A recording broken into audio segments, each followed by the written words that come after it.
बच्चों आज मैं आपको फैक्टर्स के बारे में पढ़ाने वाला हूँ। तो आइए जानते हैं फैक्टर का मतलब क्या होता है। बच्चों फैक्टर को हिंदी में हम कहते हैं गुणनखंड। इसका मतलब होता है कि अगर किसी नंबर के फैक्टर्स के बारे में बात की जा रही है या उसके गुणनखंड के बारे में बात की जा रही है, मतलब पूछना चाहते हैं कि वह नंबर किसके किसके टेबल में आता है। जैसे बच्चों अगर मान लिया जाए मैं 18 के फैक्टर्स की बात करूँ, तो इसका एक ही मतलब हुआ कि जो 18 है किसके-किसके टेबल में आता है। तो आप देख सकते हैं 18 1 के पहाड़े में आता है, 2 के पहाड़े में आता है, 3 के पहाड़े में आता है, 6 के पहाड़े में, 9 के पहाड़े में और 18 के टेबल में आता है। तो इन्हीं को फैक्टर्स कहते हैं। अगर 40 के फैक्टर की बात की जाए तो आप देख सकते हैं यहाँ 40 के फैक्टर्स भी दे रखे हैं। अब अगली बात आती है बच्चों कि किसी नंबर के कितने फैक्टर्स होते हैं। जैसे मान लीजिए अगर 18 के मैं फैक्टर्स की बात करूं कि 18 के कुल कितने फैक्टर्स होते हैं, कुल कितने गुणनखंड होते हैं, मतलब 18 कुल कितने नंबर्स के पहाड़े में आता है। तो आप देख सकते हैं काउंटिंग करेंगे तो 1 2 3 4 5 6, मतलब 18 कुल 6 नंबर के पहाड़े में आता है। अगर ऐसे 40 के फैक्टर्स की हम बात करें कि 40 कुल कितने नंबर के पहाड़े में आता है या 40 के कितने फैक्टर होते हैं, तो आप देख सकते हैं 1 2 यहाँ 4 है, 5 है, 8 है, 10 है, 20 40, इन सब की काउंटिंग करेंगे तो पता चलेगा 40 कुल 8 नंबर्स के पहाड़े में आता है। तो आपको समझ में आ गया कि फैक्टर्स क्या होते हैं और कितने फैक्टर्स हैं, इसके बारे में भी हम बता सकते हैं। लेकिन बच्चों एग्ज़ाम की बात की जाए तो एग्ज़ाम में इतने छोटे नंबर्स नहीं आते हैं। एग्ज़ाम में काफ़ी बड़े नंबर्स की बात की जाती है। जैसे मान लीजिए पूछ लिया गया 12,000 कि 12,000 के कुल कितने फैक्टर्स होंगे, ऐसा पूछ लिया गया। अब ज़ाहिर-सी बात है कि अगर हम 12,000 के फैक्टर्स को लिखना स्टार्ट करें, तो काफ़ी टाइम लगेगा। हम पता तो कर लेंगे लेकिन उसमें बहुत टाइम लगेगा, हो सकता है घंटा भी लग जाए, 40 मिनट लग जाए, 2 घंटे लग जाएँ, है ना? तो अगर किसी बड़े नंबर की बात की जा रही है, तो उसके सभी फैक्टर्स को काउंट करना बहुत कठिन काम है। तो एग्ज़ाम में आपको क्या पता होना चाहिए, इसके लिए ट्रिक पता होना चाहिए कि कैसे हम ट्रिक से पता कर सकें किसी नंबर के कितने फैक्टर्स होते हैं। तो अब हम वही जानने की कोशिश करेंगे, मैं वही आपको समझाने की कोशिश करूँगा, किसी बड़े नंबर्स के कितने फैक्टर्स होते हैं, इसके बारे में कैसे पता किया जाए। तो आइए जानते हैं। तो बच्चों दे रखा है number of factors of a number n, मतलब कोई नंबर n है, n का मतलब 12,000, n का मतलब 4500, n का मतलब 3600, कोई भी नंबर दे रखा है, बड़ा नंबर छोटा नंबर कैसा भी नंबर, हम कैसे पता करें ट्रिक से कि उसके कितने फैक्टर्स होते हैं। तो बच्चों सबसे पहला काम क्या करना है, सबसे पहला काम करना है कि जो नंबर दे रखा है उसे हमें लिखना है प्राइम नंबर के फॉर्म में। प्राइम नंबर के फॉर्म में कैसे लिखेंगे, तो प्राइम फैक्टराइजेशन के माध्यम से, जिसे आप हिंदी में कहते हैं अभाज्य गुणनखंड कहते हैं। जैसे मान लीजिए कोई नंबर दे रखा है, कोई भी नंबर, जैसे मान लीजिए नंबर 25 है, तो 25 को आपको प्राइम फैक्टराइजेशन के फॉर्म में लिखना है, प्राइम नंबर के फॉर्म में लिखना है। 25 आपको पता है कोई प्राइम नंबर नहीं होता है। 25 को अगर प्राइम नंबर के फॉर्म में लिखा जाए तो 25 का मतलब होता है 5 का स्क्वायर। जैसे 18 की बात की जाए तो 18 कोई प्राइम नंबर नहीं है। 18 को प्राइम नंबर के फॉर्म में लिखना, तो 18 का मतलब होता है 2 इंटू में 3 का स्क्वायर। तो यहाँ पर अगर कोई नंबर n दे रखा है तो सबसे पहला काम उसे लिखना प्राइम नंबर के फॉर्म में। तो यहाँ आप देख सकते हैं एक नंबर n है, n को लिखा गया p1 की पावर x इंटू p2 की पावर y इंटू में p3 की पावर z, और ऐसे आगे भी और प्राइम नंबर आ सकते हैं। यहाँ p1 p2 p3 का मतलब है प्राइम नंबर, और x y z क्या है, इनकी पावर्स है। आगे और भी प्राइम नंबर्स होंगे तो उनकी भी अपनी पावर होगी। तो जब भी आपने किसी नंबर को प्राइम नंबर के फॉर्म में लिख लिया, तो अब अगर नंबर ऑफ फैक्टर्स की बात करें तो सबसे बढ़िया ट्रिक होता है क्या, कि इनकी जो भी पावर आ रखी है उसको एक एक बढ़ाकर आपस में क्या करना है, मल्टीप्लाई। जैसे आप देख सकते हैं पावर x थी तो क्या लिखा गया, x plus one. Power y दे रखी थी तो क्या लिखा गया, y प्लस वन।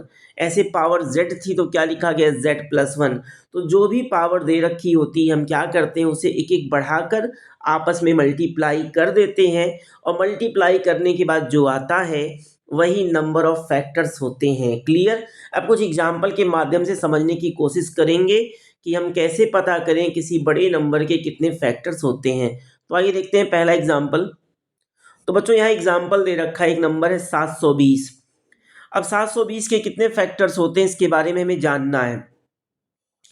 तो बच्चों सबसे पहला काम आपको क्या करना है कि 720 को लिखना है प्राइम नंबर के फॉर्म में। तो कैसे? तो यहाँ 720 का प्राइम फैक्टराइजेशन किया गया है। बहुत बच्चे इस प्राइम फैक्टराइजेशन को एलसीएम कहते हैं। तो बच्चों इसे एलसीएम नहीं कहा जाता, इसे कहा जाता है प्राइम फैक्टराइजेशन। तो आपने यहाँ पर 720 का प्राइम फैक्टराइजेशन कर दिया। प्राइम फैक्टराइजेशन का मतलब इसे आप प्राइम नंबर से काटेंगे, मतलब आभाज्य गुणनखंड होता है, मतलब यहाँ जो भी आप डिवाइड करेंगे यहाँ पर ये प्राइम नंबर होने चाहिए। तो आपने देखा कि 720 का जब प्राइम फैक्टराइजेशन किया गया तो यहाँ 2 की पावर कितनी हो गई? 4, और 3 का हो गया स्क्वायर, और 5 की पावर 1। क्लियर? मतलब 720 को हमने प्राइम नंबर के रूप में लिख दिया। तो 2 कितनी बार आया? 4 बार। 3 कितनी बार आया? 2 बार। और 5 कितनी बार आया? 1 बार। इसी को कहते हैं नंबर को प्राइम नंबर के फॉर्म में लिखना। क्लियर? तो बच्चों अगर हम बात करें कि 720 के कुल कितने फैक्टर्स होंगे तो हमें क्या करना है, मैंने आपसे क्या बताया था कि जो भी पावर दे रखी होती है पावर को हमें क्या करना है, एक एक बढ़ाकर आपस में मल्टीप्लाई कर देना है। तो 2 की पावर क्या थी? 4, तो यहाँ पावर को 1 बढ़ा दिया गया, 4 + 1 हो गया। ऐसे 3 की पावर क्या थी? 2, तो यहाँ 2 को 1 बढ़ा दिया गया, 2 + 1 हो गया। 5 की पावर क्या थी? 1, तो यहाँ 1 को बढ़ा दिया गया, 1 + 1।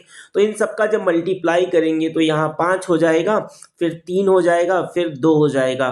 तो इन सब का मल्टीप्लाई करने पर कितना आ गया? 30। मतलब क्या समझ आया कि 720 के कितने फैक्टर्स होते हैं? 30 फैक्टर होते हैं। मतलब 720 कुल 30 नंबर के पहाड़े में आता है, यही मतलब हुआ।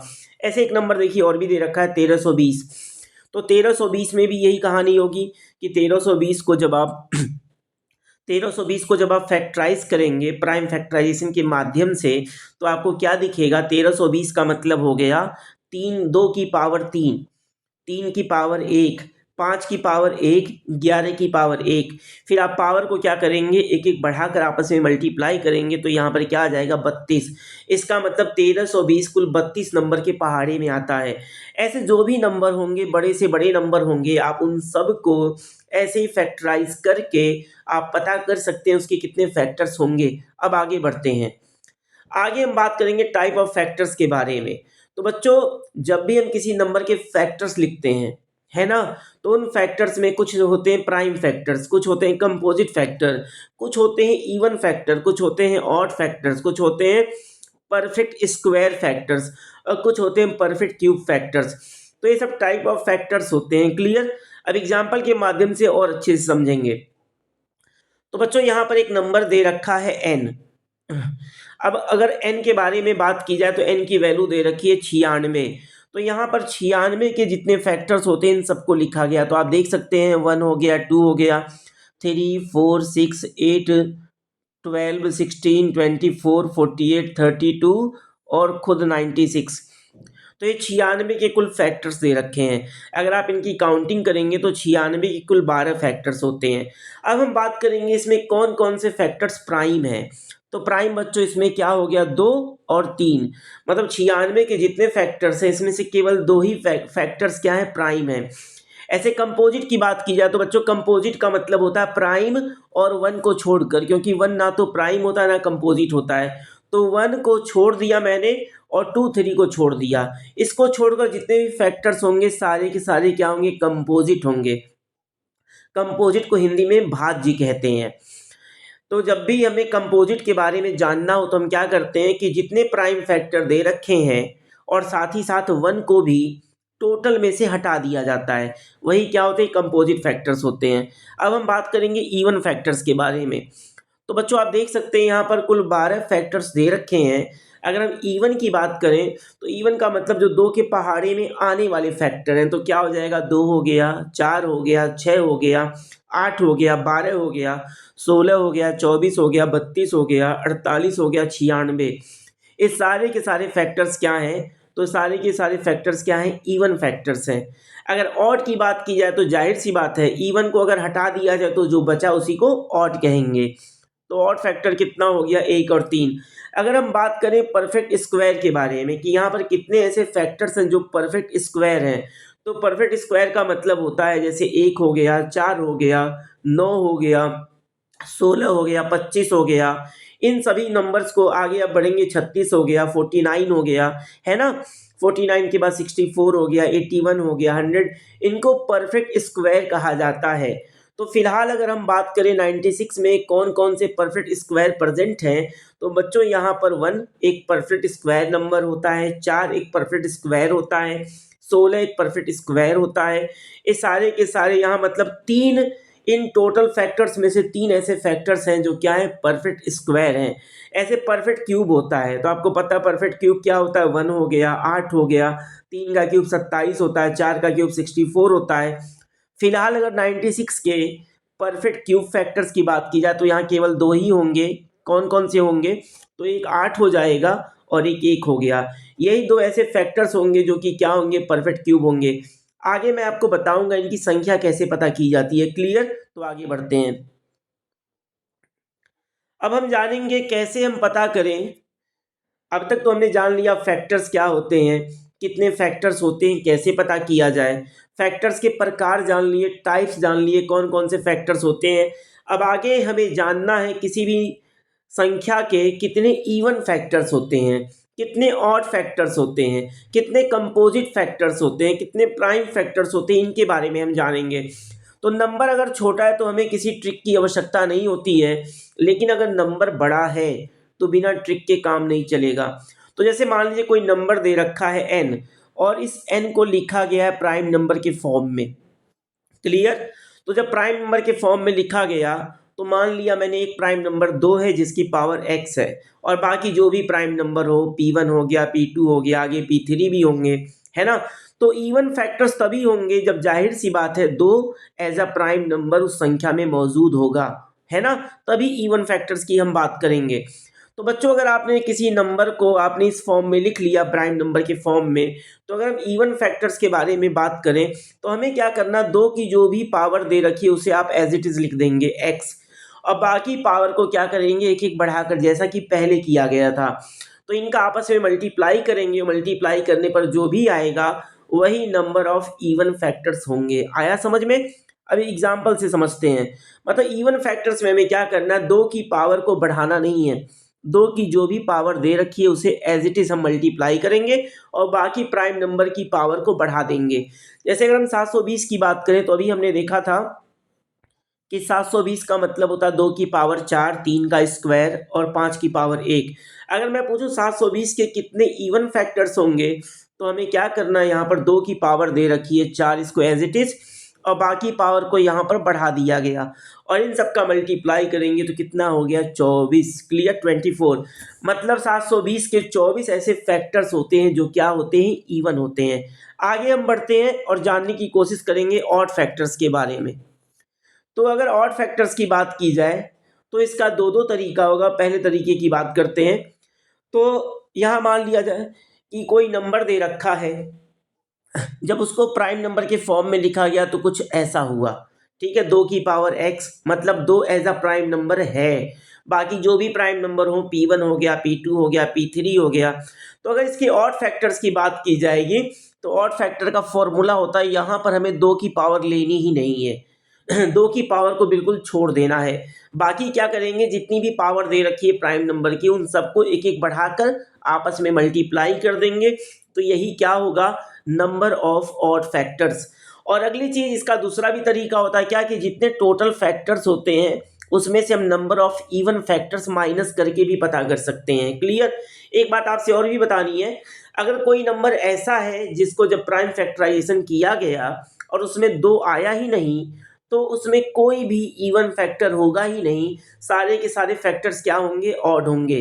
तो आगे मैं आपको बताता हूं, जैसे एक एग्जांपल के माध्यम से। अब जैसे मान लीजिए 720 दे रखा है, कोई पूछे 720 के कितने ऑड फैक्टर्स होंगे, तो हमें पता है कि 720 को जब हम लिखेंगे प्राइम नंबर के रूप में तो 2 की पावर 4, 3 का स्क्वायर, 5 की पावर 1 हो गया। तो अगर ऑड फैक्टर की बात की जाए तो मैंने बोला था कि 2 की पावर जो दे रखी है इसे लेना ही नहीं है, हम क्या करेंगे, 3 की पावर 2 था तो इसको 1 बढ़ा देंगे तो 2 + 1, 5 की पावर 1 है तो इसे भी 1 बढ़ा देंगे, 1 + 1 तो कितना हो गया, 2 + 1 मतलब 3 और 1 + 1 मतलब 2, मल्टीप्लाई करेंगे 6 आ गया। या दूसरा तरीका था कि इसके टोटल फैक्टर हमें पता है 30 होते हैं। कैसे, तो अभी कुछ देर पहले मैंने आपको बताया। और इवन फैक्टर कितने होते हैं, तो मैंने बताया था अभी आपको कितने, 24 होते हैं। इससे माइनस कर देंगे तो भी 6 आ जाएगा। क्लियर, तो हम ऐसे भी पता कर सकते हैं। आगे बढ़ते हैं।